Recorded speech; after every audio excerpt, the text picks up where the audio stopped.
souhaite réaliser une thèse sur les questions de normes et de valeurs. Elle a beaucoup travaillé, beaucoup réfléchi sur le travail frontalier, mais surtout du point de vue du statut du travailleur frontalier, et elle exposera ses réflexions aujourd'hui.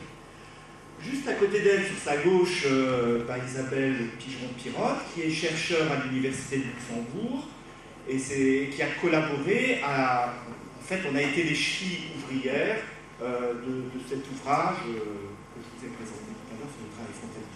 Donc elle est chercheure en statistique et économique, et alors elle a fait un super boulot pour la conférence d'aujourd'hui.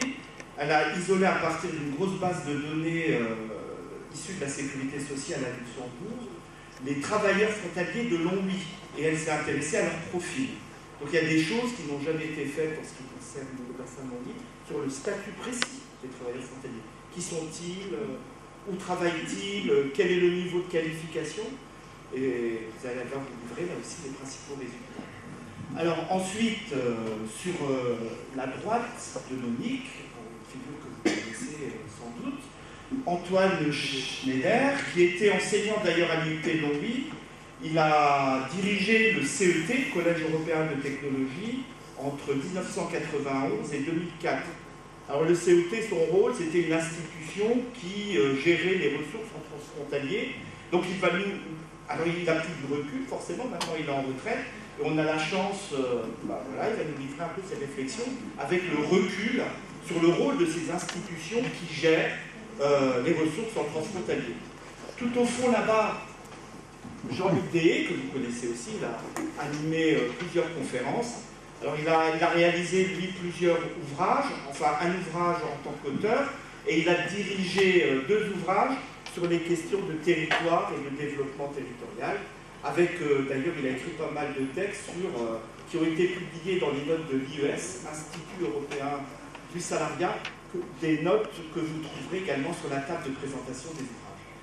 Alors il va nous présenter ses réflexions concernant le passage de la logique de qualification vers le passage, vers du moins une logique en termes de compétences et d'individualisation de la main-d'œuvre, toujours en contexte frontalier.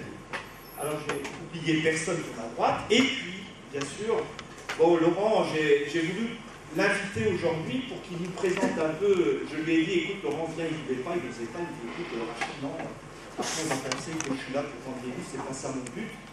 Alors je l'ai invité justement pour qu'il présente sa démarche concernant, je pense que vous connaissez les 2 petits ouvrages qui ont été publiés ces dernières années et qui ont connu un énorme succès, c'est Tu sais que tu habites à Longwy. Et je lui ai proposé d'expliquer en quelques mots, en plus d'introduction, comme ça porte sur Longwy, de nous expliquer également un peu sa démarche, sa méthodologie en tant que sociologue. Voilà, Laurent, je te passe la parole. Tu as à peu près une dizaine de minutes pour nous expliquer un peu ta démarche. Merci. Donc effectivement, je suis un petit peu en décalage avec le reste des interventions, mais pas trop finalement, parce que je vais en profiter pour m'adresser aussi à mes collègues chercheurs à côté. Ils vont, à mon avis,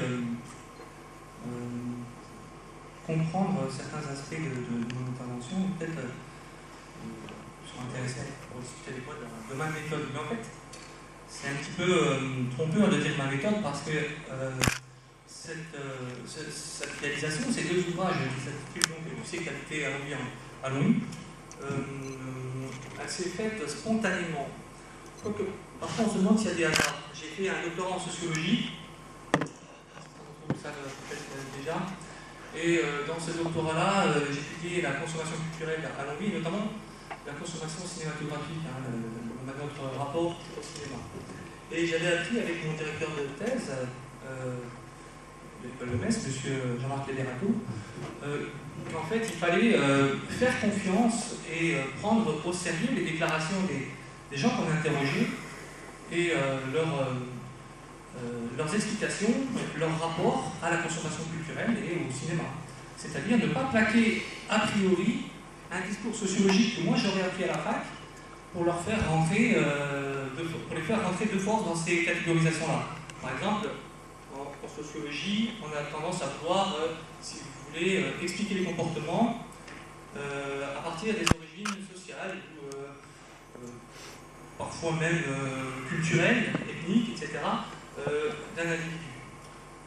Au lieu de ça, donc, mon directeur de thèse m'avait invité à prendre vraiment en compte des instruments de mesure de la qualité qu'utilisaient les gens pour dire ça c'est un bon film, ça l'est pas, pourquoi je vais au cinéma ou pourquoi je n'y vais pas, pourquoi je loue et pourquoi je ne loue pas des films, etc.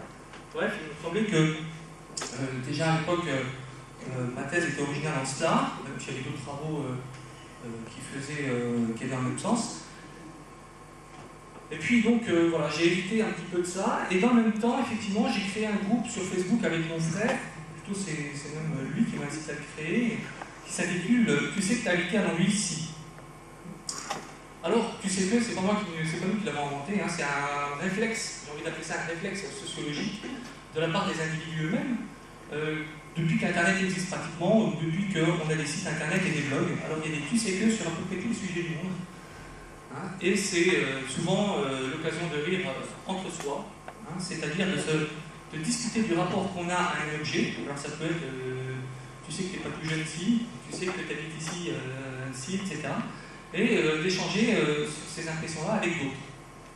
Et donc ce groupe-là, tu sais que tu habites à Longwy, a été créé en mars 2009, il a connu assez rapidement un gros succès, avec des centaines de contributions, voire même à la fin de 3-4 ans, des milliers de contributions, et également 4000 personnes qui étaient inscrites sur ce groupe-là.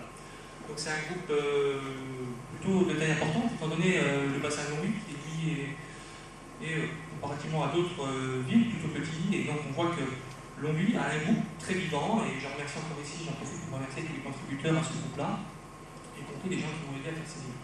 Mais la démarche, si vous voulez, encore une fois, pour revenir à mon travail de sociologue, a été justement de m'effacer devant le discours des personnes.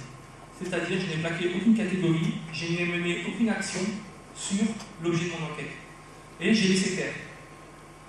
Au bout de 3 ans, donc, que tout était mis en place, il y avait énormément de contributions, il nous a semblé avec mon frère qu'effectivement on avait suffisamment de matériel pour en faire un livre.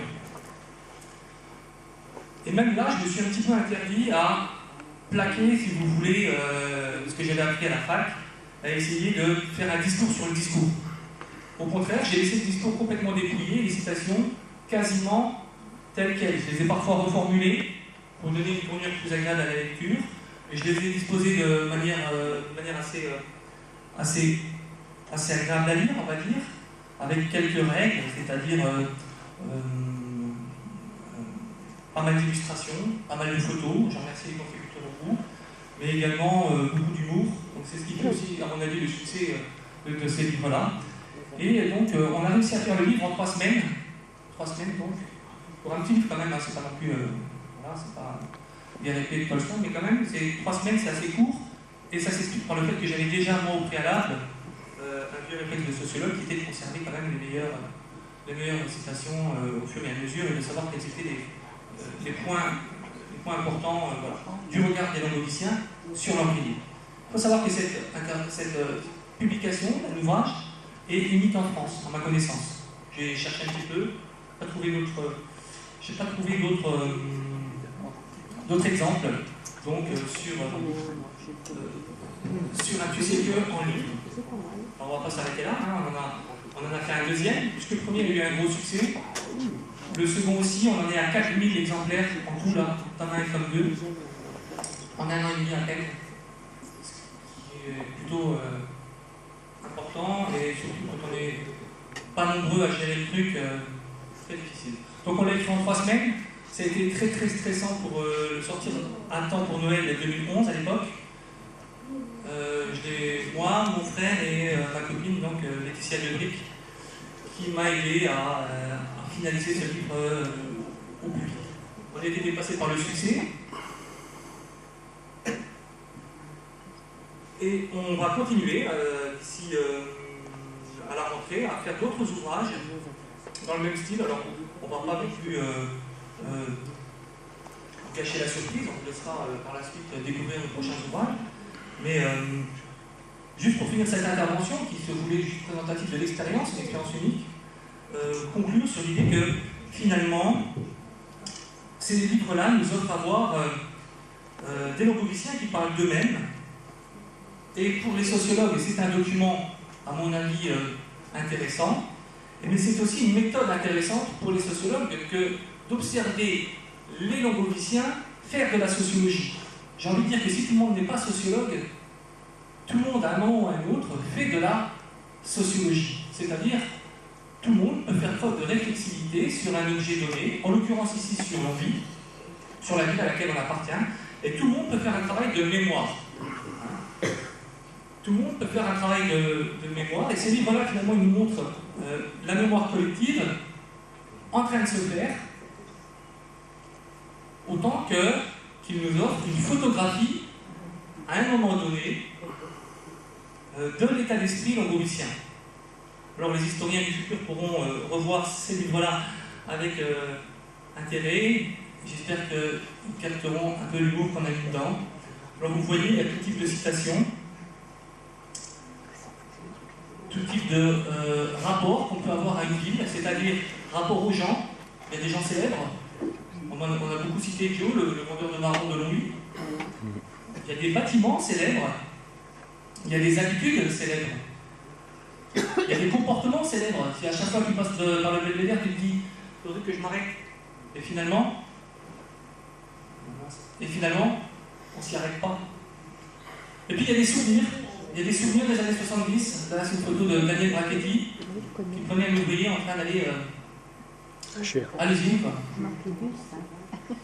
Donc voilà, c'est à la fois un document, une photographie à un moment donné, autant qu'il propose une méthode d'observation à un moment donné d'une communauté, d'un groupe,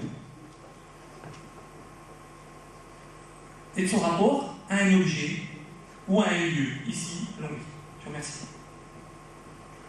Merci beaucoup. Et encore bravo pour ce travail de mémoire.